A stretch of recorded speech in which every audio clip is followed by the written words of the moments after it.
Ils ont eu donc des Congolais par la corruption, ceci, cela. Ils l'ont fait marier à la sœur de James, à une Tutsi, directement. Il a abandonné sa femme à Kinshasa. Oui, il a abandonné sa femme à Kinshasa avec les enfants. Vous voyez encore le problème avec les Congolais. C'est grave. C'est très grave. Il nous laisse beaucoup de problèmes. Il est là et maintenant il crie qu'il veut venir. Hein? Bon, le voilà devenu un chef de guerre de la rébellion. Et ils sont allés ramasser tous les autres rebus que vous connaissez. Les Tambo et Mwamba, les Zaïdi Ngoma, l'autre est là, Lunda Boululu, Wamba Diawamba. Et vraiment une kermesse de gens, en tout cas corrompus et inutiles. Pardon, le Bizi Makara, qui était mon ministre des Affaires étrangères, que je croyais congolais. Et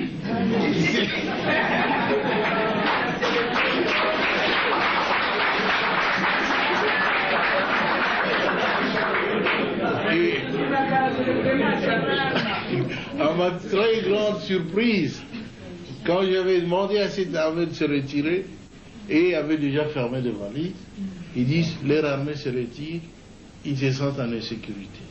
Je dis, mais non, votre armée reste. C'est l'armée rwandaise qui se retire. C'est pas la vôtre. Mais ils ont disparu. Et j'ai compris qu'ils n'étaient pas congolais alors. Parce que l'armée qui s'est retirée était rwandaise. Ah oui. Un ministre congolais, un ministre d'État a disparu. Un ministre des Affaires étrangères a disparu. J'ai dit, nous étions infiltrés alors. Infiltrés au sommet de l'État. Alors ainsi on aura pu découvrir des documents où Kagame dirigeait ces gens-là, où il complotait pour que les Tutsis prennent la tête de ce grand pays qui n'est pas le leur. Alors ça en est trop, hein. Ce pays ne leur appartient pas. Ils veulent en prendre la tête. Quoi? Mais c'est pas possible, ça a été très grave. On a vu tout ça, si seulement on l'avait su avant, ça aurait été bien. Mais le conflit a éclaté après. Ils tentent le conflit, ceux qui n'ont pas pu réussir avec le coup d'État, qui avait échoué le 2 août. Et maintenant, je le vois en train d'échouer encore. Notre peuple se défend. Je suis très heureux que vous tous ayez pris conscience de la gravité de la situation pour nous mettre tous ensemble, tous les partis politiques confondus, chez nous. Tous les Congolais se sont mis ensemble derrière le gouvernement. Ils m'ont soutenu, je dois l'avouer très sincèrement. Et je ne sais même pas ce que je ferai pour les rendre.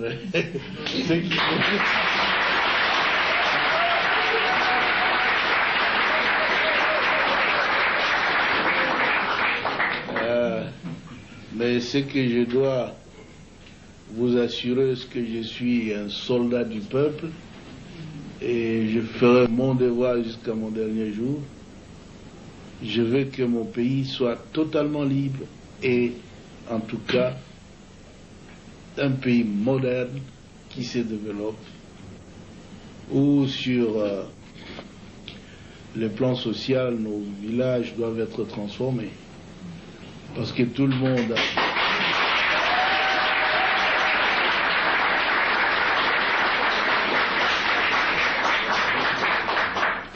Beaucoup de nos élites, beaucoup d'intellectuels, beaucoup de citadins, de gens de ville qui sont habitués à la vie, ont peur de rentrer dans nos villages. C'est parce qu'il n'y a pas de vie là-bas. Nous étions donc engagés dans un programme de reconstruction qui a commencé à porter fruit. Et tout cela sans assistance extérieure.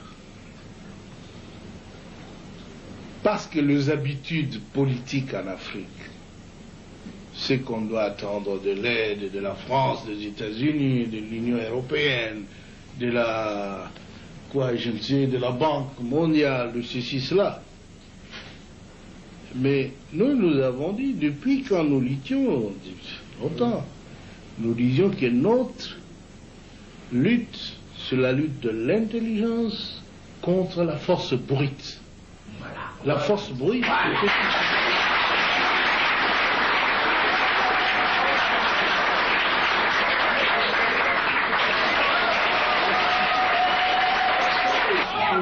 nous disions alors dans un des congrès au Maquis où il a participé en 1976 que parce que nous avons tout dans notre pays, nous ne pouvons même pas les demander de l'assistance de l'Europe.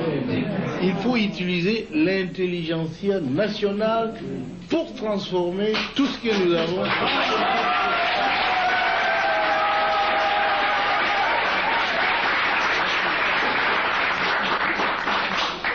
Ainsi donc, lorsque nous sommes arrivés au pouvoir, fort de cette conviction-là, et jusqu'aujourd'hui, nous essayons de transformer nos richesses, notre monde, l'environnement économique, social, culturel, avec l'argent de notre pays. On n'a jamais reçu un seul sou d'ailleurs.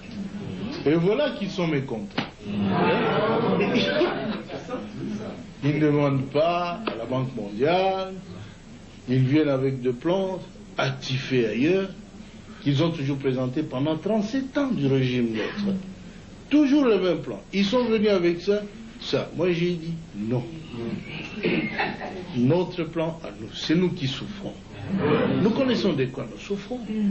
Alors nous allons faire un plan pour résoudre notre problème. Ils disent, où est-ce que vous aurez de l'argent? Si on peut toujours l'avoir ici. Le Congo est riche. Et nous avons fait cela. Nous avons notre plan. Il est bien. C'est un plan qui doit développer notre pays. On les a demandés. Messieurs, nous voulons aussi des autoroutes. Tous ces ambassadeurs qui étaient là, parce qu'ils étaient tellement habitués à appeler des ministres, etc., moi j'ai dit, attention, mes ministres ne sont pas des garçons de course.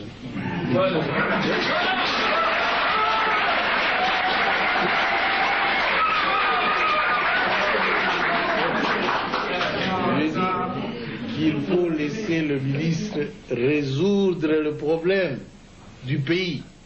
Si vous allez continuer à les appeler la nuit, des coups de téléphone, qu'est-ce que vous traitez avec eux? Chez nous, nos ambassadeurs ne vont pas faire ça. Ils ne sont pas capables d'appeler des ministres belges ou français ou américains qu'ils aillent chez l'ambassadeur congolais qui va leur dire des choses qu'il faut faire. Non. Et si vous ne les faites pas là, chez moi, je ne vais pas. Ils trouvent que je suis têtu, arrogant.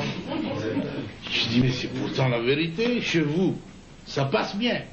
Ça doit aussi passer bien chez vous. Ne vous immiscez pas dans nos affaires.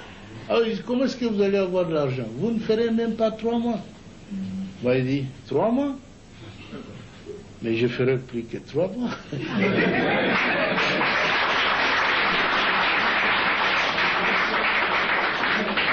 Ainsi, vous connaissez, nous avons préparé un bon plan de reconstruction du pays.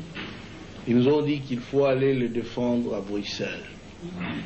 C'est vrai, oui, on a envoyé une délégation à une conférence qu'ils ont appelée la conférence des amis du Congo. Disons, jeunes hommes, allez-y, défendez notre plan. S'ils vont donner de l'argent, c'est bien, mais moi je les ai prévenus qu'il n'y aura pas de l'argent à donner au Congo. Parce qu'ils savent bien, nous ne sommes pas en train de servir leurs intérêts.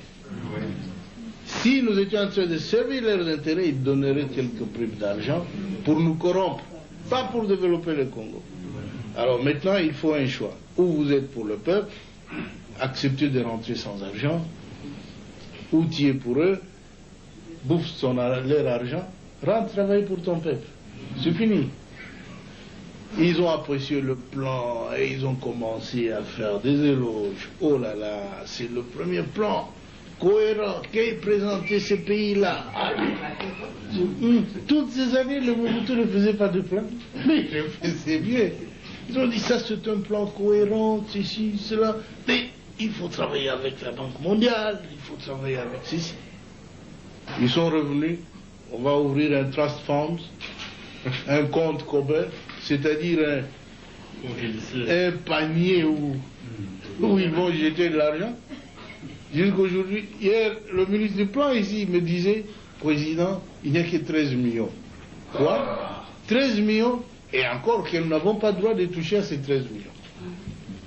Parce que pour toucher les autres, et nous-mêmes, nous sommes nulle part. Et ils veulent dire dans quel secteur cet argent doit être utilisé. Moi, je les ai dit, alors là, ils peuvent oublier. S'ils veulent nous contrôler de cette façon-là, on n'a pas besoin de cet argent. 13 millions, c'est quoi?